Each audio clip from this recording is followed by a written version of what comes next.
Many are predicting that the worst is yet to come, which is unfortunate, said one person here.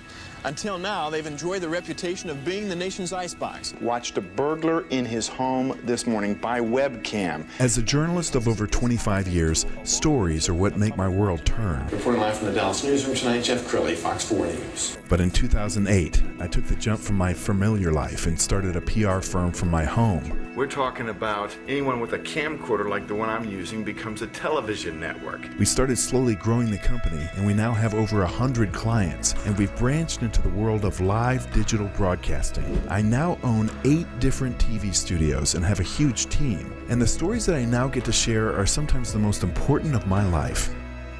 Life has a funny way of coming around full circle. This is the Jeff Crilley Show. Well, today we are talking about the Internet of Things. You've heard that expression, but many of you don't have a clue what it means. We all have these devices on our hips. To talk about the Internet of Things and how everything is connected now is Peter DeNagy. He is the founder of Internet of Things America. Thank you for coming on the show. Why, thanks very much for having me, Jeff. It's good to be here. Well, you truly are a trailblazer. You've sat on many boards, started many companies. Your bio is too long to read because this is a 10-minute show, and it would take 20 minutes to read your accomplishments. But let's talk about the Internet of Things America and why you formed this company. Yeah, so that's a great question, and thanks for asking. So the Internet of Things, to boil it down to its simplest terms, is taking an endpoint, collecting the data, taking the data to a cloud infrastructure so that you can look at the data and perform an action. So the purpose is to make data actionable, whether it is historic data, real-time data, or predictive data that tells you what's going to happen. Okay, so the Internet of Things basically collects information and affords it to be processed, if it's a word, processable. Yes. Okay. Most people are familiar with smart homes, right? Where they have Alexa, or they have smart lights, or they have a smart security system, or they have a smart TV, or a smart refrigerator. Well, those are all things on the Internet of Things, but it's so much more than that. It's all about connected endpoints. Getting to your question, from an Internet of Things America standpoint, we saw that there was a huge need in rural America to gather information in the field, especially where connectivity was constrained.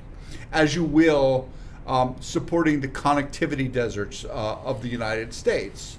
So farmers need to gather information about their crops. Farmers need to gather information about their livestock, about their infrastructure, about their assets. And what we do is we provide sensors so that we can give a farmer or a rancher or a small town the information to make better decisions, to improve their yields, to improve their productivity, to better time manage, and as well as provide better compliance to regulation. I think it's absolutely brilliant. I was on your website, and we grabbed some just generic photos of farmers in their field. I imagine one of your focuses is on moisture and when to water and when to not water, and you can save a fortune, can't you? Yeah, as a matter of fact, we have an offering that we affectionately call Soil as a Service. Okay, so what we've put together is a cadre of solutions to manage the moisture content in the soil, the pH, the nutrient levels, as well as other variables. And the reason that we do that is so that farmers can better manage their time and improve their yields. Case in point, nitrogen costs a farmer $200 an acre to deploy. Okay, and if you have 10,000 acres, that's a big bill. If you do it too early, you burn out your seed. If you do too late, you don't impact your crop well enough. If you do too little, again, you don't get the yields that you're looking for. If you do too much, the damage to the crop can be substantive, as well as you could have a nitrogen runoff into the local tributary, which causes an algae bloom, and now you have an EPA problem. Wow. With management, you can, save money by deploying the right level, and of course, make money. At the end of the day, all businesses and farms are a business, right? The only reason that somebody makes a decision is to impact ROI, to impact TCO, total cost of ownership, or to adhere to compliance. And our solutions allow farmers, ranchers, small towns, businesses, industrial applications to do that. Let's talk about livestock, because that's an important feature as well. Mm-hmm. So livestock is tricky, right? Some of the applications for livestock and sensors, and we're going to go mostly to cows, right? So there are sensors available on the market that track the location of a cow. Now, you might say to me, Pete, how do I lose a cow, right? They're relatively large, right? They're, 900, 1,100 pounds. Well, still there's a 5% rustling problem in the United States. So they get stolen because basically the average, a low-end beef cow, at processing age, which is 11 months, sells for about $1,100. And if you go to an Angus or a Wagyu, or they're much more expensive. So there's theft. But also you can, so you want to track them and make sure that they're in the field. So you geofence them. So if they leave the fence, then you have a problem. But also you can actually provide sensors for cows to monitor health, to monitor gestation, to monitor birthing, right? Because we don't think about it much in Texas here, but if you're in Wisconsin and a cow is giving birth in February, right, it's cold out. Well, if the cow gives birth in the middle of the night and you're not there, the calf can get too cold and freeze to death. Wow. So if you actually have sensors on the cow to inform you when, the birthing process is starting, then at that point, the farmer or the rancher can go immediately to the barn and assist, as opposed to going every hour for 3 days. Wow. I think it's absolutely brilliant, and bringing that kind of technology to rural America is so important now, especially with all the troubles that farmers are having. Right.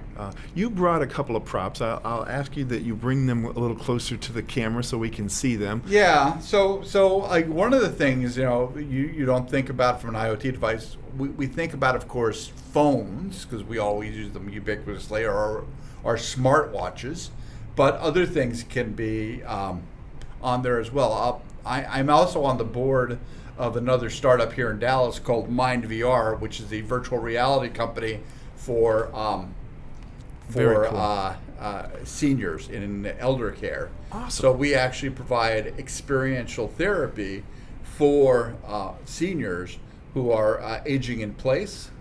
And we have the ability to go and provide them, videos as they lack mobility, they can't get out, right?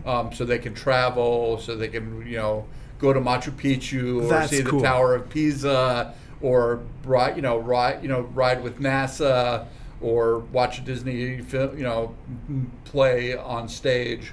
So we provide that. So Mind VR, which is also a Dallas-based company, This is actually a thing on the Internet of Things, but this is another company I've done. And then obviously I've been doing this a long time, so one of the things that can certainly share is I actually participated in a collaboration book about 10 years ago when I was the general manager of the United States for enterprise at Samsung. It's called Managing the Mobile Workforce. I actually did the book. One of the collaborators I worked on the book with was with Stephen Covey. Huge, legendary author. So I want you to read something that you wrote at the very beginning of the book, because you're something of a futurist. What year was that book written? So the book came out in the early part of 2010. So I said this in 2009. Okay. So this is actually chapter 1, the first quote in the book, and I talk about the future of cell phones. So basically, I said, and this is a quote from me, this is not just about excuse me, let me restart. This is just not being on the phone anymore. This is now an extension of my life. This is an extension of my personality.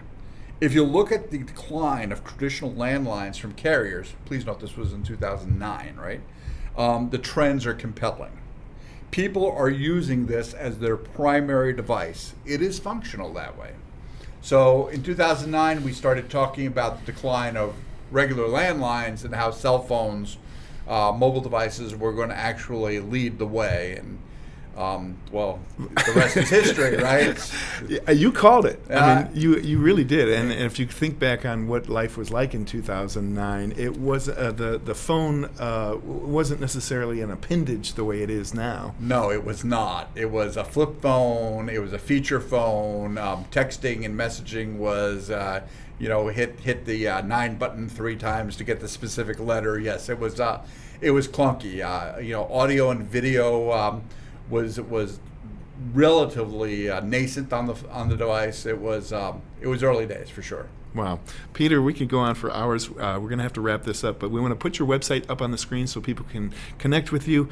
IoT-Americas.com is the website, and thank you so much for coming on the show. Well, thanks, Jeff. I appreciate it very much. You bet. Okay. And that's it for now. We'll see you next time. Bye-bye.